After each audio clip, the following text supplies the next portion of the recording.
do período em que Israel estava unificado, né? Primeiramente sobre a monarquia de Saul, depois com a mudança dinástica para a monarquia davídica e a continuidade dessa dinastia com Salomão, né? E a manutenção também da aliança entre a parte norte e a parte sul, né? As tribos de Israel e a tribo de Judá e Benjamim, tá certo? Mantidas numa aliança debaixo de um mesmo rei, com Davi, Salomão e Roboão, que dá continuidade à dinastia davídica, mas no ato de ser empossado e ser confirmada a aliança sobre Israel unificado, comete um grave erro, dando ouvidos aos conselhos dos jovens que o acompanhavam, né, que eram seus colegas, né, e ignorando o sábio conselho dado pelos conselheiros da época de Salomão, tá certo? Que participaram do governo de Salomão,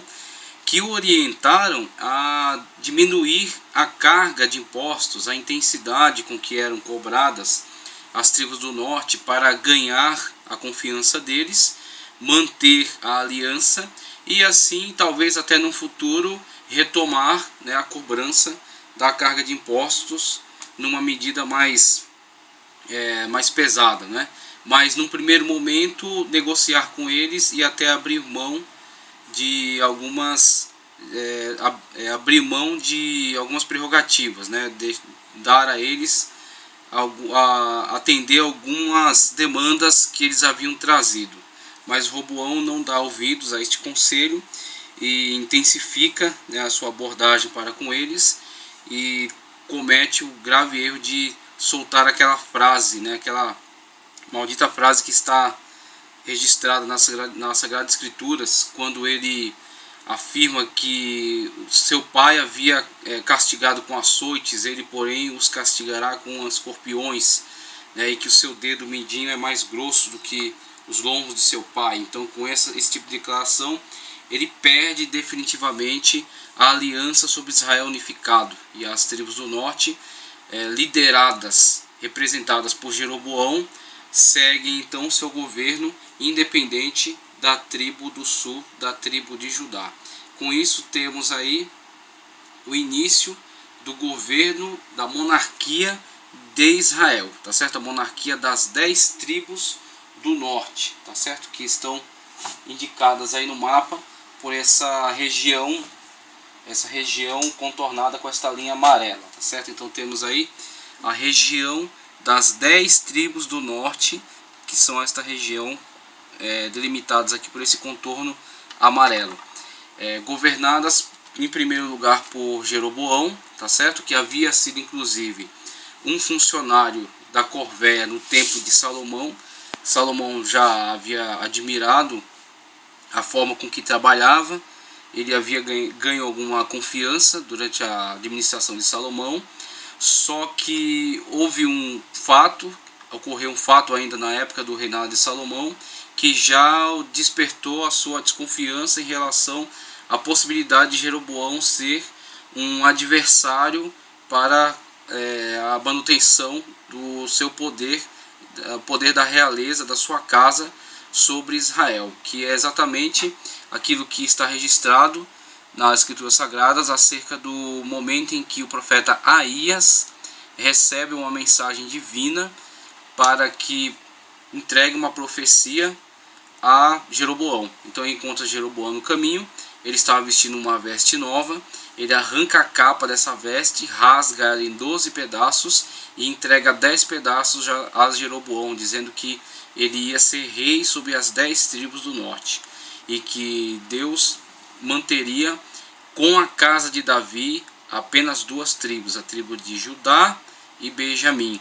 Isso Deus faria em amor ao seu filho Davi, ao seu servo Davi, tá certo? Por causa do compromisso que Deus firmou com o seu servo, que não faltaria rei que se assentasse no trono da casa davídica. E isso porque na época em que o fato ocorreu, em que Jeroboão recebeu esta profecia, Salomão havia debandado completamente para a idolatria. Salomão estava numa fase bastante sinistra da sua vida, em que depois de diversas alianças políticas, depois de ter alçado o poder, ter expandido as fronteiras de Israel, ter colocado Israel no cenário internacional, ter feito desenvolver Israel de uma forma muito grande, né, muito extraordinária, ganhando fama, né, para Israel, não só para Israel, mas para si mesmo, né, ganhando fama como um monarca muito sábio, muito entendido, né, um monarca muito poderoso. Salomão, diante dessas situações, diante desse quadro, deixa-se levar pelos cultos praticados por essas esposas com as quais havia se casado, para afirmar aliança política com diversos reis da região, tá certo? Por exemplo, o próprio faraó, que consegue casar a filha dele com Salomão, estabelecendo assim uma importante aliança política com Israel. Salomão casou-se com essas mulheres, cumprindo um papel de estabelecer diversas alianças políticas. No entanto, ele deixa-se levar pelos cultos praticados por essas mulheres. As mulheres vêm para Israel e trazem um culto que elas praticavam na sua terra para com os seus deuses. E Salomão, na verdade, não apenas permite que elas permaneçam com esses cultos, mas ele inclina-se a estes deuses. Então, mesmo Salomão tendo recebido de Deus sabedoria, e essa sabedoria está se mostrando uma ferramenta muito eficaz no desenvolvimento do reino, no crescimento, no poderio de Israel, no entanto, ele tem sabedoria, mas é falto de obediência. Então, no que Salomão teve de grandeza em questão de sabedoria, de poder, de inteligência, faltou de obediência. Ele não se submeteu ao Deus de Israel, o Deus do seu pai, o Deus que levou o seu pai a este posto, a esse poder, o Deus que permitiu que ele fosse estabelecido nesse poder, o Deus que fez Israel crescer do modo como está crescendo. Ele não se submeteu a Deus, certo?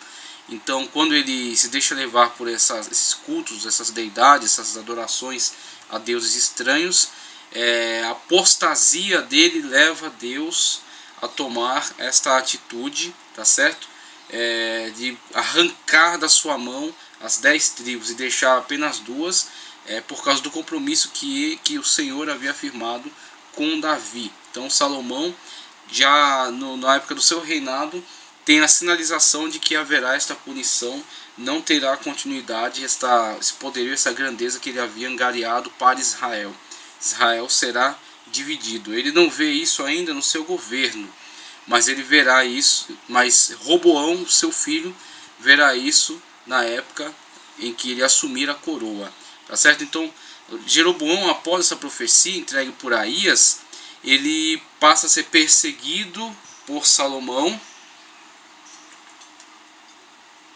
que já visualiza a possibilidade de haver, com essa profecia, né, com essa mensagem, já visualiza a possibilidade de Jeroboão tornar-se um forte adversário dele, a possibilidade de haver conspirações dentro de Israel, principalmente as 10 tribos do norte, que estavam subjugadas a uma pesada taxa de impostos, tá certo? Sustentavam o erário, sustentavam todo o peso da monarquia, tá certo? Então, vendo a possibilidade de insurreição por parte dessas tribos, apoiando Jeroboão numa tomada de poder, Salomão empreende perseguições a Jeroboão. E Jeroboão, com isso, é obrigado a refugiar-se junto ao faraó. Então Jeroboão foge de Israel e refugia-se junto ao faraó, que tinha uma política ambígua em relação a Israel. O faraó, de modo algum, se via obrigado a prestar qualquer tipo de juramento, qualquer tipo de aliança no sentido de fidelidade ao rei de Israel. O faraó via apenas Israel como uma vantagem para si mesmo, no sentido de ser um estado forte, tá certo? Um estado dominante na região e que estava entre as terras do Egito e as terras da Mesopotâmia, as terras do norte. Então Israel era como que um estado escudo para Faraó. Por isso Faraó mantinha esse relacionamento de aliança com Salomão, casou a sua filha com ele, mas não se via obrigado a manifestar qualquer tipo de fidelidade a Salomão. Com isso, Jeroboão, não somente Jeroboão, mas um príncipe edomita, também aproveita-se da mesma situação.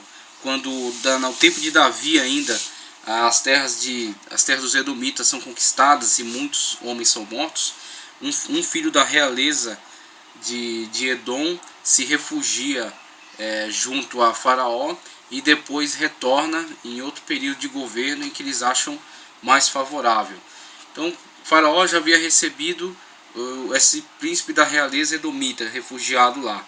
E agora recebe também Jeroboão, tá certo? Que refugia-se nas terras do Egito, aguardando o fim do reinado de Salomão, que já encontrava-se em idade avançada, tá certo? E quando Salomão, enfim, morre, Jeroboão retorna e apresenta-se às 10 tribos do norte, é o representante dessas tribos aí na situação em que há essa negociação com Roboão, e diante dessa quebra, né, da aliança, diante dessa manifestação grosseira de Roboão, as 10 tribos do norte manifestando a intenção de separação, Jeroboão então é alçado ao poder, tal qual havia sido profetizado por Deus por meio do profeta Aías, tá? Então essa situação de Jeroboão dentro desse contexto histórico de Israel. Aí vemos aqui, conforme diz a apostila, o nome Jeroboão significa povo multiplicado, ou simplesmente que se multiplique.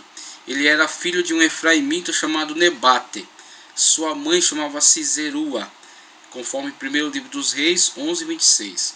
Com a separação dos dois reinos, Israel e Judá, em Siquém, ele foi aclamado rei de todo Israel, isto é, das tribos do norte.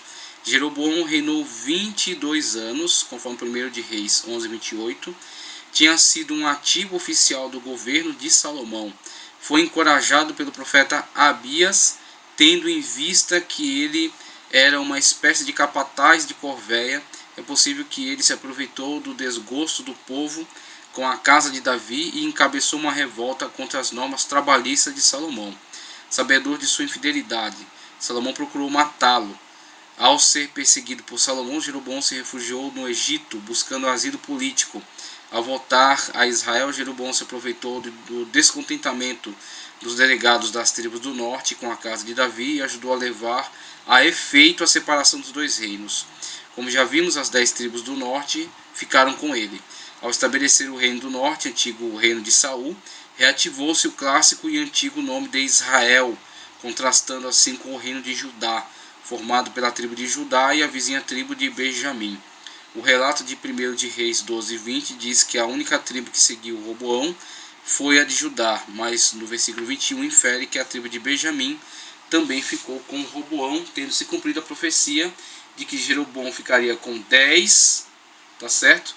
10 tribos e Roboão com as 2 tribos.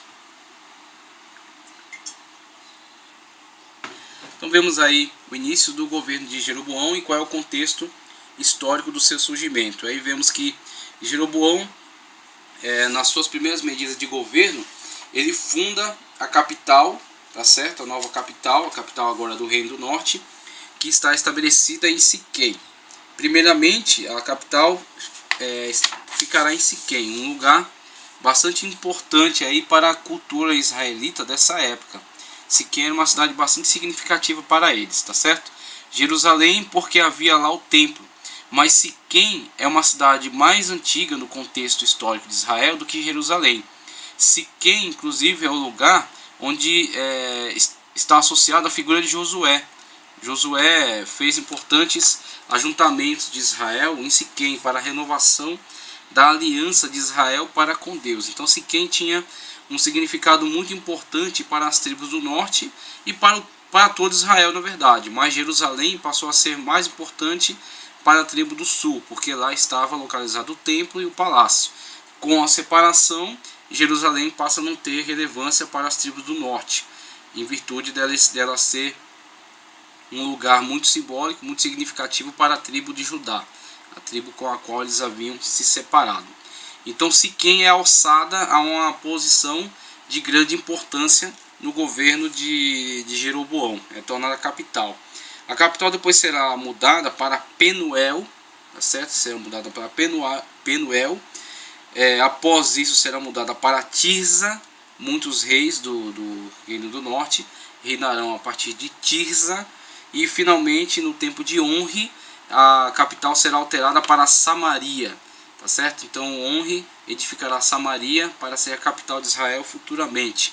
E será, aliás, a última capital quando Israel, então, depois de algum tempo, será invadido pela Assíria, será deportado e um outro povo estrangeiro será trazido para a terra. Com a miscigenação desse povo estrangeiro com os israelitas que restaram na terra, dará início à etnia dos samaritanos.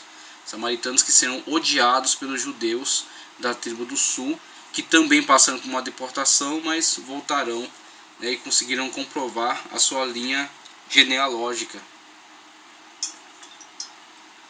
Então vemos aí o início do governo de Jeroboão.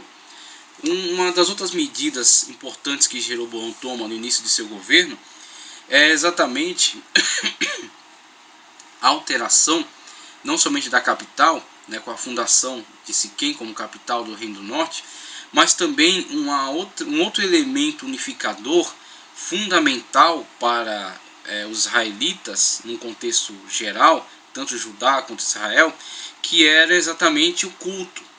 O culto era o elemento unificador mais importante de Israel, porque antes de haver qualquer sistematização do sistema político, o que unificava Israel, tornava eles uma nação unificada, debaixo de um mesmo ideal e independente das demais, era exatamente a sua fé no Deus de Abraão, Isaque e Jacó. E após essa fé primitiva no Deus de Abraão, Isaque e Jacó, com a entrega da lei no Monte Sinai, o culto. Então, por isso, o culto é um elemento unificador muito importante. A lei de Deus e o culto, o calendário de culto. Com a separação, houve a necessidade, pelo menos por parte da mentalidade de Jeroboão e na continuação os reis que o sucederam, de fazer uma alteração para o Reino do Norte, para que não fique essa característica similar, essa característica igual ao Reino do Sul, e assim, com o passar do tempo, houvesse uma reassimilação entre elas e uma nova unificação. Então ele trata de alterar um pouco as características do culto, da religião das tribos do norte, para torná-las diferenciadas da tribo do sul e assim promover o aumento do abismo cultural entre uma tribo e outra, tá certo? Entre um reino e outro, na verdade, entre as tribos do norte, a confederação da tribo do norte e o reino de Judá. Então o que ele faz? Ele muda, ele altera tanto a questão do calendário festivo, sabendo que para a lei de Deus, que ficou muito vinculada a Jerusalém, ao templo, a continuidade dinástica da casa davídica, uma vez que Deus havia profetizado isso, esta continuidade, né, que não faltaria descendente de Davi que se assentasse no trono, a lei entregue por Deus a Moisés ficou muito vinculada a eles, a tribo de Judá, ao local de Jerusalém, ao templo sagrado, ao sacerdócio que está ali, tá certo? Ficou muito vinculado a eles. Então o que acontece? Ele trata de fazer algumas alterações. Que alterações serão essas? Primeiramente, no culto no reino de Judá, na lei de Deus, o número 7 é um número de bastante relevância. Então os calendários estão muito envolvidos com o número 7, o sétimo dia, tá certo? O dia de descanso, o sétimo ano, o sétimo mês, tá certo? O número 7, o ano 70, por exemplo. Então tem muitas vinculações ao número 7. O número 7 é o número sagrado, o número da plenitude. O que Jeroboão faz em relação às tribos do norte? Ele altera o dia sagrado para 8. Então o calendário festivo religioso para para o reino de Israel será sempre associado ao número 8. E outra mudança muito importante, muito grave, uma mudança trágica empreendida por Jeroboão nessa política de abismo cultural, aumento do abismo cultural entre o reino do norte e o reino do sul, é exatamente a fundação do bezerro de ouro. Na verdade, os dois pedestais, chamados bezerros de ouro, um colocado ao extremo norte do território, em Dan, e outro colocado ao extremo sul, em Betel.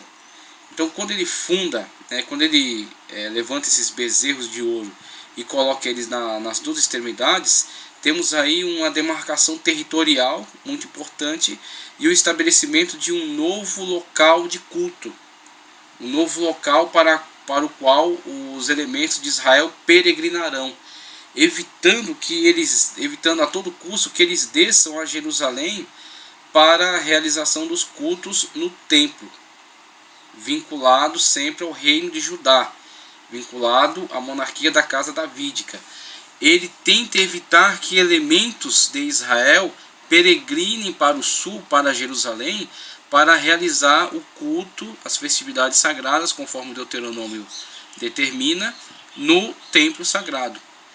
Pensando que se ele permitisse essas ondas migratórias, aos poucos a mentalidade do povo voltaria-se à ideia de nova unificação, tá certo? Principalmente levando em consideração que Israel tem o hábito, ao longo da história, de eleger reis carismáticos, colocar reis carismáticos ao poder, não serem tão concordantes com a ideia dinástica. Eles não têm não são muito atraídos pela ideia da continuidade dinástica. Então, não necessariamente porque este rei é filho do outro, ele será rei também. Eles, ao final de um reinado, buscam qual é a figura carismática, qual é a pessoa de destaque, qual é a pessoa que o povo aclama como um rei de fato, como alguém com competências, capacidade, tá certo? Então eles não entendem que automaticamente o filho deste rei será rei, mas sim que uma pessoa do interesse deles é que deve ser alçado à realeza no território de Israel. Então Jeroboão, sabedor disso, ele procura afastar o povo do contato com as tribos do sul, o reino de Judá, o templo sagrado, a lei de Deus, pensando ele que isso pode dar margem a uma futura reatação da aliança, uma futura reafirmação do Israel unificado e a casa davídica voltar a assumir o posto de realeza, tá certo? Sobre as tribos do norte também. Então Jeroboão promove esse afastamento da frequência aos cultos no templo, tá certo? Esse afastamento dos elementos culturais presentes na tribo do sul, a fim de construir um novo elemento cultural, a fim de construir uma nova característica para Israel, primeiramente na questão religiosa, o que afetaria todas as demais questões. E com esse passo que ele dá, ele acaba tropeçando num grave erro, que é a questão do erro da idolatria. Então Jeroboão, o objetivo que ele sinaliza para nós com essa atitude é um objetivo principalmente político. Ele está pensando na manutenção do poder nas suas mãos e na continuidade dos seus filhos, da sua casa. Ele pensa no poder concentrado, centralizado nas mãos da sua casa. Estabelecer uma linha de continuidade que possa ser garantida para ele. Aí com isso, para atender essa demanda, ele lança mão de qualquer estratégia. E a estratégia que ele lançou foi essa: levantar os 2 bezerros de ouro. Com esse bezerro de ouro, ele entra em conexão, de certa forma, com uma prática que já foi realizada dentro de Israel. Qual é o problema disso? Ele está inovando quando ele levanta um outro tipo de referencial de culto em Israel. Então não é o templo, é o bezerro de ouro que ele levantou. Ele está inovando com isso. Mas ao mesmo tempo que ele está inovando, ele está reafirmando hábitos que já foram praticados, que é exatamente o culto ao boi Apis, que foi praticado, realizado durante a peregrinação, mas para o qual foi realizado um ato de punição por parte de Deus de forma bastante agressiva, uma punição bastante severa. Foi completamente rejeitado por Deus este ato, essa atitude da adoração daquele bezerro de ouro levantado pelos israelitas durante a peregrinação. Então o que ele faz? Ele resgata algo da memória deste fato, desse evento, no sentido de Israel já ter se voltado para esse tipo de culto, mas com uma certa modificação, porque os estudiosos entendem que a intenção do bezerro de ouro em Betel e em Dan não era tanta questão da adoração ao próprio animal, ao próprio bezerro, mas sim a questão do bezerro, dos bezerros de ouro, serem na verdade pedestais, porque ao se fazer uma análise mais aprofundada das etnias semitas, o que percebe-se é que geralmente as manifestações cultuais dessas etnias não incluem zoomorfismo. O que é o zoomorfismo? Zoomorfismo. O zoo é animal, em grego, tá certo? Zoo diz respeito à vida animal. E morfos, mudança, transformação. Então seria a vida animal transformada em deidade. Tá certo? Então o culto zoomórfico é necessariamente o culto que adora a sua deidade por meio de figuras animais, que era um culto muito praticado entre os camitas, tá certo? As tribos de Cã, Mizraim, que é os egípcios, tá certo? Put, os cuxitas. Então eram práticas, essas práticas zoomórficas eram típicas destas populações, dessa etnia. Entre os semitas geralmente não se percebia cultos zoomórficos. Havia outros tipos de cultos.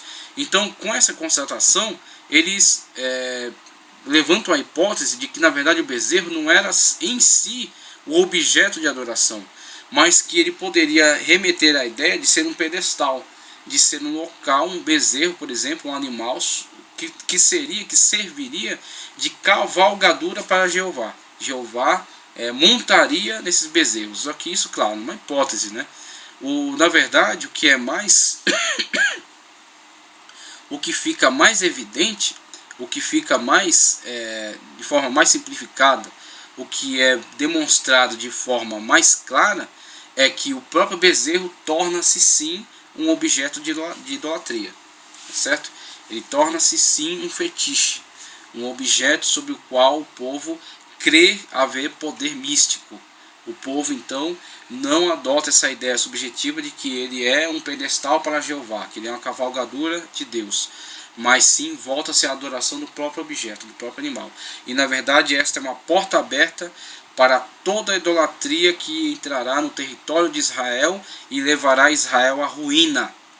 Então essa atitude política interferindo no âmbito religioso, que sempre deu errado. Todos os monarcas que interferiram nessa questão erraram, desde Saul, que realiza o sacrifício, sendo que aquilo não era da sua alçada, não era da sua competência, por causa da demora de Samuel em chegar àquele determinado local, e com isso teve o reino rasgado de sua mão naquele momento, até a atitude de Jeroboão, que tenta afirmar o seu poder, a sua realeza, a continuidade do seu poder, da sua casa, promovendo um abismo cultural entre a tribo do norte e a tribo do sul. Na verdade, está ele decretando o fim já no começo do seu reino. No começo do seu reino, com essa atitude, ele já está decretando o fim deste mesmo reino, certo? Não somente o dele, mas dos demais monarcas que se levantarão e que seguirão após o pecado de Jeroboão, como muitos dizem. Houve até reis reformadores em Israel, como Jeú, por exemplo. Mas mesmo um rei reformador em Israel não tirou de Israel os bezerros de ouro levantados por Jeroboão, porque todos entenderam ser uma política bastante favorável para os monarcas de Israel, separando os israelitas dos judeus, tá certo? Mas na verdade isso vem a ser uma porta de entrada para toda idolatria que destruirá com o reino de Israel. Então vemos aí os primeiros passos dados por Jeroboão no seu governo. Após isso, passamos a ver na continuidade da linha dinástica que Jeroboão consegue colocar o seu filho no poder. E aí vemos o início do governo de Nadab. Primeiramente, algumas informações acerca do estudo, da análise do período histórico dos reis de Israel, conforme a página 36. Os reis de Israel, de Jeroboão a Oséias. Com respeito às datas dos acontecimentos históricos envolvendo os reis de Israel, os reis de Judá e as nações vizinhas, Os eruditos não são unânimes. Quanto mais remotas são as datas, maiores são as divergências, e maior é o período de distância uma da outra. Sendo assim, é possível o leitor encontrar algumas divergências nas datas em que ocorreu o reinado de alguns reis e no período em que aconteceu essa ou aquela guerra, bem como eventos notáveis. Nesse caso, as datas que usaremos para marcar a época em que um rei reinou ou em que ocorreu algum evento notável não são exatas, mas estão somente aproximadas. Uma das coisas que mais caracteriza o Reino do Norte é a instabilidade política.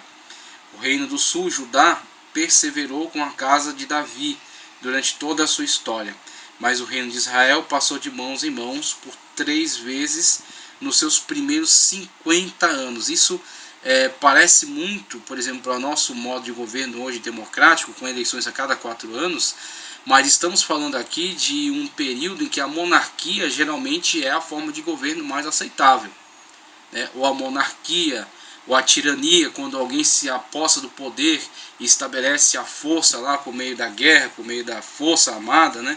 Ou a realeza, quando ele é eleito pelo povo, estabelecido como monarca sobre eles. A troca de monarquia, pelo menos 3 trocas de monarquia ao longo de 50 anos, é na verdade um tempo bastante curto e uma estabilidade política bastante delineada, tá certo? Então é a situação do Reino do Norte, o Reino de Israel. É um reino que não é um reino no qual a ideia da continuidade dinástica não se desenvolveu, e com isso abandonou Israel a uma instabilidade política constante. Então Israel teve muitos altos e baixos e geralmente foi lançado a períodos bastante conturbados, de bastante estabilidade política, exatamente por causa dessas constantes trocas de reis, tá certo? E as constantes tomadas de poder por meio da violência, por meio da traição, tá certo? Houveram muitos tiranos em Israel. E o pior de tudo é que essas transições se deram através de derramamento de sangue. A razão disso é que o Reino do Norte, Israel, não reconhecia a sucessão dinástica, o que não era a mesma coisa no Reino do Sul, Judá. Desde Jeroboão, filho de Nebate, até Oséias, se assentaram no trono do Reino de Israel 19 reis, durante um período de aproximadamente 210 anos. Esses reis foram, na sua maioria, generais usurpadores, que para ascenderem ao trono precisavam assassinar o atual ocupante do trono. E como isso se não bastasse, alguns deles exterminavam completamente a família e os amigos do ocupante do trono, para não correr o risco de represália nem de reclamação do direito à realeza, apesar da sucessão dinástica não ser reconhecida em Israel. Então Israel não fazia boa vista a questão da sucessão dinástica, mas isso não impedia de que cada rei que se levantasse em Israel tentasse ao seu modo estabelecer a sua dinastia. Agora, como a ideia dinástica não tinha apoio, a própria população não se mostrava solícita a essa ideia. Com isso, o rei sucessor, né, aquele que é o rei que subiu ao poder e coloca seu filho em continuidade, este filho, esse sucessor do monarca, era abandonado em uma situação de grave risco.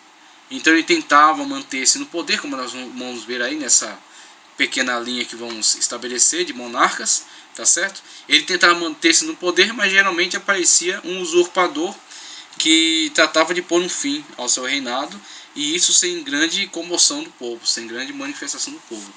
Então geralmente alguém se levanta, consegue estabelecer um reinado, coloca seu filho, que com pouco tempo é tirado do poder de uma forma violenta.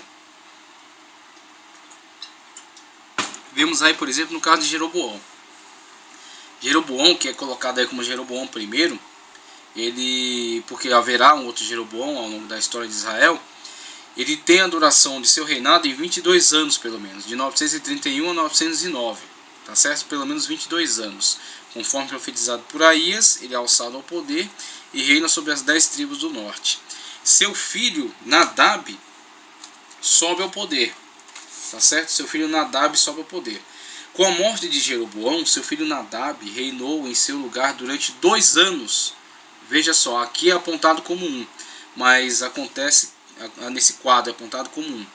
Mas acontece que, primeiramente, depois da informação já passada aqui acerca da inexatidão das datas, né, e também uma questão levantada por historiadores com relação ao reinado simultâneo.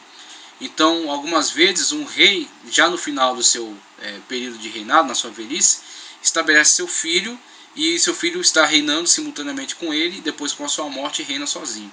Então, com isso, alguém aí coloca nessa tabela de datas 1 ano, mas aqui é apontado 2, porque pelo menos durante 1 ano é possível que Nadab tenha reinado simultaneamente com Jeroboão, tá certo? Com seu pai.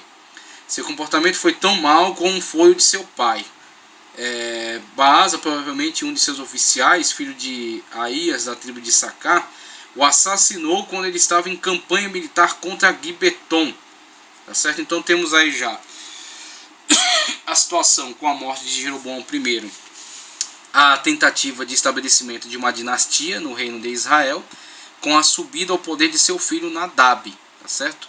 Diferentemente de Isbosete, que ficou recluso em seu palácio, ele tenta conquistar a aprovação do povo ao empenhar-se na guerra contra os filisteus. Então, faça uma citação aí, somente para a memória, do tempo de Davi ainda, em que é tentado estabelecer uma continuidade dinástica para a casa de Saul, e Isbosete tenta se alçar ao poder, tá certo? Só que o que acontece? Ele fica isolado ao seu território, ele não tem a aprovação automática do povo, e com isso ele é traído, tá certo? Ele é morto. Então o poder é tomado das suas mãos, e Israel, as tribos do norte, veja só como é interessante, é as tribos do norte que vão a Davi e consagram ele rei também sobre eles. Então Davi já havia sido ungido por Samuel no tempo de Saul ainda. Depois Davi é ungido rei em Hebrom, sobre Judá. E após ele será ungido rei, a terceira unção de Davi, agora quando as tribos do norte entregam a ele a realeza. Tá certo? Ele reina agora sobre Israel unificado. E aí qual é o seu trabalho? Manter a aliança. E essa aliança mantida ele consegue transmitir para Salomão. Salomão teve uma grande dificuldade, primeiramente em subir ao poder por causa das disputas dentro da própria casa paterna, e depois em reafirmar a aliança. Aí ele consegue com mão de ferro afirmar a aliança, manter o poder, manter o domínio sobre as tribos do norte, e não somente isso, ele impõe a eles uma pesada carga de tributos, faz com que eles sustentem toda a pesada máquina da realeza, tá certo? Toda a pesada máquina da monarquia. Claro que não só eles, mas muitas tribos que estavam subjugadas a Israel nessa época, tá certo? Então o que acontece? Salomão, com toda a sua sabedoria, consegue manter isso. Ele entrega isso a Roboão, num momento já um tanto mais difícil. E Roboão, falto de sabedoria, mesmo com bons conselheiros, ele dá ouvidos a péssimos conselhos e põe tudo a perder, né? Desfazendo então essa aliança que na verdade era artificial. Era mantida somente com muita habilidade. Então, desfeita essa aliança, surge Israel, o reino de Israel, o reino do norte. Jeroboão é alçado ao poder. Jeroboão estabelece sua política e entrega a linha de continuidade ao seu filho Nadab. Nadab tenta estabelecer seu poder, e não somente isso. Nadab tenta confirmar a sua capacidade de governo, de realeza, empenhando-se em guerra contra os filisteus, que eram um dos principais inimigos de Israel. Então Israel, conforme já vimos em outra ocasião, Israel era cercado de muitos problemas, inimigos em todas as fronteiras. A parte do território de Israel é uma parte beneficiada, uma parte com um bom território de trânsito, o trânsito das estradas marítimas, o trânsito do caminho do rei, tá certo? Que é a leste do Jordão. É um bom território para trabalhar a terra, muitos rios, muitas fontes, tá certo? Então Israel tinha grandes vantagens, mas também tinha grandes desvantagens, porque estava cercado de povos que agrediam esta nação. Os sírios, os moabitas, os edomitas, tá certo? Os árabes do deserto, os amalequitas e também os filisteus, que são inimigos de larga história de Israel. Judá também tinha alguns confrontos, mas era mais difícil o acesso ao território de Judá por ser uma região muito montanhosa. Era mais desprovida, mas também era mais resguardada, enquanto Israel era constantemente agredido. Então Nadab, sabedor das dificuldades desse reino e também da baixa aceitação de Israel quanto à ideia dinástica, tenta promover o seu reinado como um reinado eficaz e benéfico para as tribos do norte, empenhando-se rapidamente numa guerra contra os filisteus. Mas é aí onde surge, aí manifesta-se a grave situação da política no reino do norte, quando Nadab, enfim, será assassinado por Baasa, tá certo? Durante a campanha de guerra, um de seus oficiais, chamado Baasa, um efraimita, mata e assume o poder. Então o poder já é usurpado da casa dinástica de Jeroboão, quando Nadab é assassinado por um oficial seu, tá certo? Em campo de batalha. E para Israel isso não é tão estranho. Para Israel isso não é tão estranho. Tanto não é que Baasa, na verdade, assume o governo. Baasa sobe ao poder na casa de Israel. Então o reino de Nadab dura no máximo 2 anos, pouco ele pode fazer. Ele dá continuidade à política de seu pai, tenta estabelecer o seu governo empreendendo guerra contra os filisteus, mas é traído pelo seu oficial Baasa, que o mata, tá certo? Que o mata, terminando com o seu governo e tirando da casa dinástica de Jeroboão o poder, estabelecendo-se ele mesmo agora no poder. Então ele derruba a casa dinástica de Jeroboão e promove uma chacina, né? Mata todos os pretendentes ao trono da casa de Jeroboão, da casa de Baasa, tá certo? Da casa de Nadab. Então Nadab dura no máximo entre 910 e 908. Em 908 sobe ao poder Baasa, que ficará até 886. Então você vê sempre essa situação. O rei sobe ao poder, estabelece seu reinado por uma longa data, né? E após ele coloca seu filho na tentativa de estabelecimento dinástico, mas esse filho geralmente é traído, o poder é tirado dele, subindo um outro rei ao poder, que se estabelece durante um bom tempo e depois tenta estabelecer novamente a dinastia. Então essa situação se repete durante algumas vezes na história de Israel. Baasa, após apoderar-se do trono, Baasa exterminou totalmente todos os descendentes masculinos de Jeroboão, conforme 1º livro dos Reis 15:29.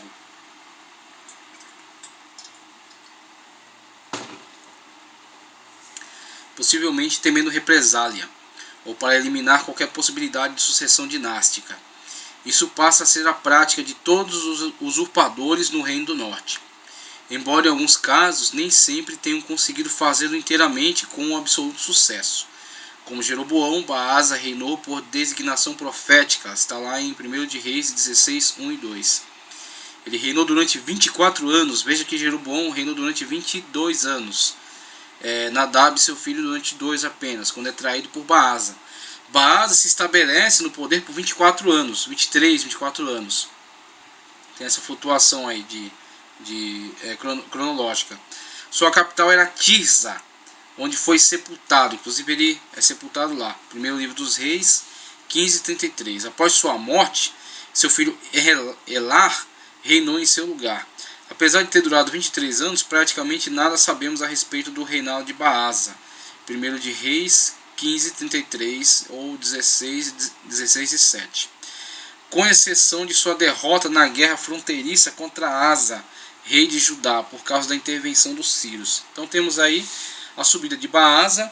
Não há muito a que se dizer, ele dá continuidade à política de Jeroboão, mesmo ele tendo desapropriado a casa dinástica de Jeroboão e tendo eliminado os pretendentes ao trono. Ele entende que a política de Jeroboão é a melhor política a ser adotada para Israel e mantém essa mesma política, tá certo? Mantém essa mesma prática.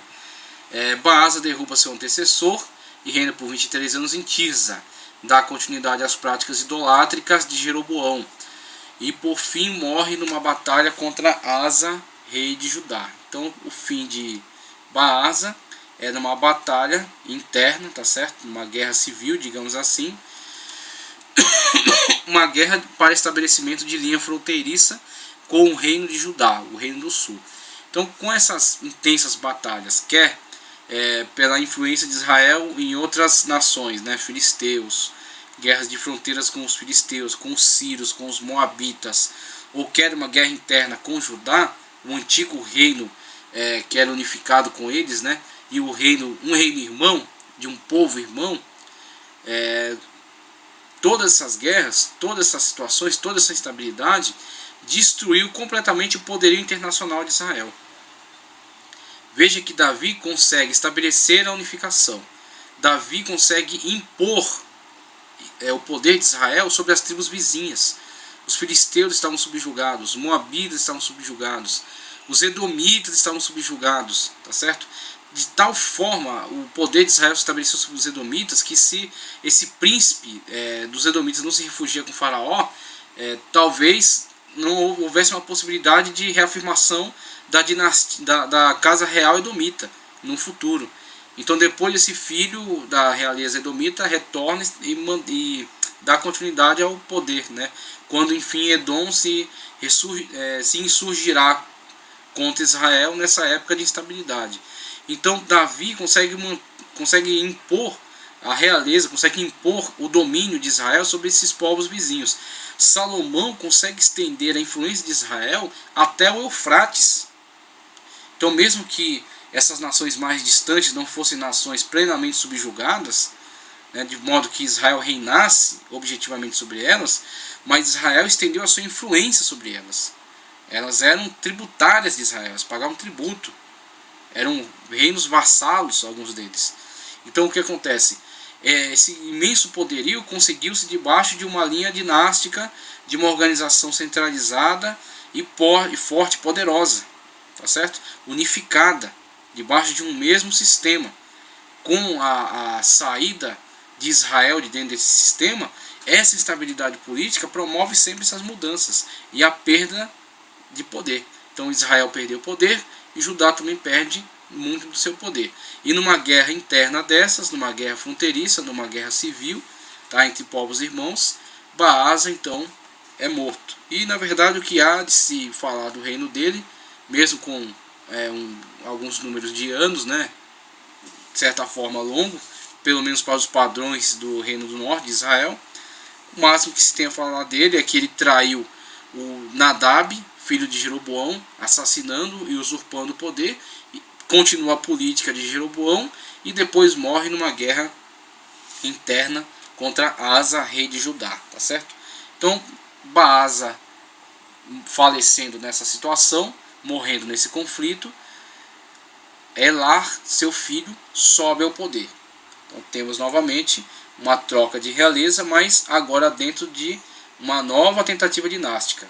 Então você vê, Jeroboão é alçado ao poder depois daquele conflito com Judá, tá certo? Depois daquele conflito com Roboão, que não consegue manter a aliança política. E após isso, Jeroboão subindo ao poder, consegue colocar o seu filho na continuidade, Nadab. Nadab não consegue manter o poder em suas mãos, é traído por Baasa. Baasa usurpa o poder, permanece durante 24 anos como rei de Israel. Coloca seu filho Elar. Elar sobe ao poder numa nova tentativa dinástica. E o que acontece?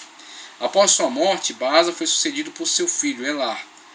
Isso foi novamente uma tentativa de formar uma dinastia, porém muito menos auspiciosa do que no caso anterior, pois enquanto o exército popular estava mais uma vez em luta contra os filisteus, Elar de modo algum aspirava a obter fama em batalhas.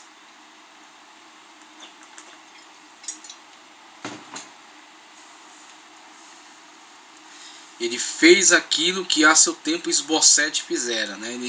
Em comparação com o filho de Saul, que pretende subir ao poder debaixo da ideia da linha dinástica, né? E com isso não promove nenhuma atitude que convença o povo de que ele é digno do poder. Assim também age Elar. Elar também toma o mesmo caminho. Ele fez aquilo que a seu tempo Esbocete fizera. Ficou em Tirza, na boa vida. Mas a alegria durou pouco. Durante um banquete na casa do ministro do Patrimônio Público, um dos comandantes da corporação dos carros de guerra, um homem chamado Zinri se levantou contra ele e o matou. Está lá em 1 de Reis 16, 8 a 14. Conforme vimos, Elar reinou 2 anos e foi assassinado num estado de completa embriaguez por Zinri, um de seus oficiais. O que fez Baasa com a casa de Nadab, fez Zinri com a sua casa, matando seu filho e exterminando toda a sua família, até mesmo seus amigos. 1 de Reis 16, 10 ao 12. Após executar covardemente o rei, Zinri usurpou o trono da forma mais descarada, mas não foi por muito tempo. Então, só com essa primeira tirada histórica, essa primeira fatia aí da história de Israel, já vemos as características do Reino do Norte. O caos instaurado no Reino do Norte, o caos político instaurado neste reino. Então este reino nasce de um conflito de negociação, tá certo? Nesse conflito de negociação, devido à falta de sabedoria de Roboão, vem a divisão, tá certo? Vem a divisão que na verdade sempre existiu. Ela foi, na verdade, ela foi evitada por reis inteligentes, reis sábios, que sabiam fazer a negociação e impor o seu poder, tá certo? Então a aliança foi imposta, foi estabelecida. Uma vez que este rei não tem a mesma competência, as mesmas características para manter essa aliança é facilmente rompida. Israel assume o reinado, sobre as tribos do norte e funda então o reino de Israel. Jeroboão estabelece no poder. Tenta a primeira tentativa dinástica com Nadab, que é morto por Baasa, tá certo? Baasa usurpa o poder. Permanece no poder, morrendo numa guerra civil contra Asa, depois de 24 anos. Nova tentativa dinástica com Elar. Só que Elar, diferentemente de Nadab, que ao subir ao poder tenta se autopromover para as tribos do norte, empenhando-se na guerra contra os filisteus, um dos principais inimigos de Israel, tentando ganhar a confiança dos delegados das tribos do norte para que o apoiem durante esse empenho, durante essa batalha, morto por traição pelo seu oficial Baasa. Baasa estabelece no poder e coloca seu filho Elar. Elar, diferentemente de Nadab, filho de Jeroboão, não vai para a guerra, não empenha-se em batalha, não pretende ganhar a confiança dos delegados das tribos do norte.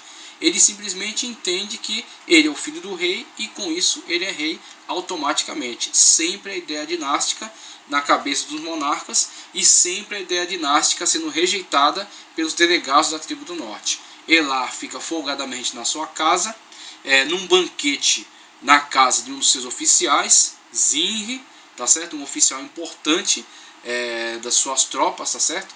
A questão bélica sempre fundamental para o rei, Então o rei afirma seu poder por meio do estabelecimento do seu exército, tá certo? Do poder bélico. Isso foi feito também por Davi. Davi, por exemplo, quando ele ainda era um rei vassalo dos filisteus e depois quando ele constrói uma tropa particular, tá certo? Um exército particular, ele permanece durante algum tempo ali prestando alguns serviços para grandes proprietários de Judá, tá certo?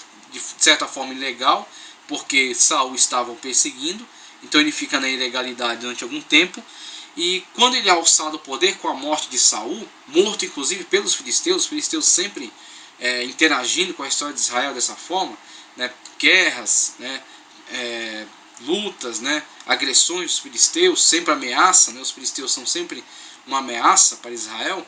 Quando Saul e Jonatas é morto, Davi sobe ao poder. Quando Davi sobe ao poder, é ungido em Hebron pelos anciãos de Judá, ele leva consigo este exército particular, este exército guerrilheiro que estava com ele, no tempo em que ele era clandestino ainda. Quando ele sobe ao poder, este exército é chamado na Bíblia de os valentes de Davi. Quem são os valentes de Davi? Os valentes de Davi são o exército particular do rei, que está em torno do rei, é a blindagem do rei. Porque em torno do rei há muitas conspirações, descendentes da casa real que saíram, tá certo? Pessoas, delegados importantes das tribos que pretendem o poder e veem no rei uma impossibilidade de chegar ao poder. Então este pequeno exército agora é o que? É o exército particular de Davi, é a blindagem de Davi, tá certo? É aquilo que, por exemplo, a guarda pretoriana seria para os imperadores, mas em alguns momentos eles são traídos por essa mesma guarda. Então o que acontece com Elar? Elar tem também os seus militares de confiança, dentre eles Zinri, chefe dos carros de guerra. Os carros de guerra são equivalentes da mais alta artilharia do exército de hoje. Na época não haviam caças, não haviam tanques de guerra, não havia esse tipo de submarinos. Era uma época atrasada na história. O que havia na época? O que houve de mais avançado para Israel eram os carros de guerra. Essa tecnologia que não era de Israel, os filisteus utilizavam, os sírios utilizavam, e Israel geralmente tinha muito problema com isso. Vemos, por exemplo, a Bíblia, no livro de Juízes, mencionar que Israel tinha muito problema com os sírios por causa do uso dos carros de guerra, que Israel não dominava. Então, vemos que há algum avanço em Israel na questão bélica. No tempo de Elar, já havia um ministro dos carros de guerra. Então, essa pessoa era um alto funcionário do exército, de uma tecnologia que estava sendo implantada. Israel estava se preparando para melhores batalhas, para estabelecer o seu poder. Pois bem, é esse mesmo oficial de alta patente, de alta confiança, na casa do qual Elar estava. Elar, com essa ideia fixa da linhagem dinástica, de que ele era automaticamente reconhecido como rei, não se preserva, não trata de cuidar da sua segurança. E vacila muito nessa situação, quando então Zinri, um aproveitador, lança mão dessa oportunidade, assassina o rei e usurpa o poder. Mas de tal forma descarada essa tomada de poder, que não foi aceito por outras pessoas também relevantes, importantes do reinado, que estavam, diferentemente de Nadab, que estava diretamente empenhado na batalha, envolvido. Elar fica no seu palácio e deixa funcionários à frente da guerra. Um dos funcionários, Onri, estava liderando a guerra contra os filisteus. E quando ele ouve falar da morte do rei, assassinado por Zinri, abandona a guerra e volta para Tirza para resolver essa situação. Após a morte de Baasa, Elar, seu filho, o sucede no trono, mas não se envolve na guerra. Governa Israel em Tirza durante 2 anos, quando então é morto por Zinri, um dos oficiais dos carros de guerra, durante um jantar na casa deste. Com o assassinato covarde do rei, este usurpador assume o poder, mas se mantém apenas por 7 dias. Foi o máximo de tempo que dura a usurpação, a tomada de poder de Zinri em relação a Elar, em relação ao reino de Israel. Mas se mantém apenas por 7 dias. Quando então Onri, que liderava o exército, cercará o palácio, e Zinri será morto no incêndio. Então haverá o que? A tomada do poder de Zinri, a usurpação do poder, na verdade, o assassinato de Elar, a chacina de toda a família de Baasa e de Elar, com o final dessa linha dinástica, não somente a família, mas os amigos, alguém que pudesse ser favorável ao rei deposto. E Zinri, durante 7 dias, promove esse banho de sangue, essa mortandade, fica no palácio em Tirza. Quando então Onri abandona a guerra, volta para resolver essa situação, cerca o palácio. Zinri, sabedor de toda a dureza com que seria tratado, incendeia o palácio e na verdade ele morre nesse mesmo incêndio. Então Zinri põe fim à segunda dinastia que tenta estabelecer em Israel, tá certo? E durante 7 dias promove essa mortandade, essa chacina.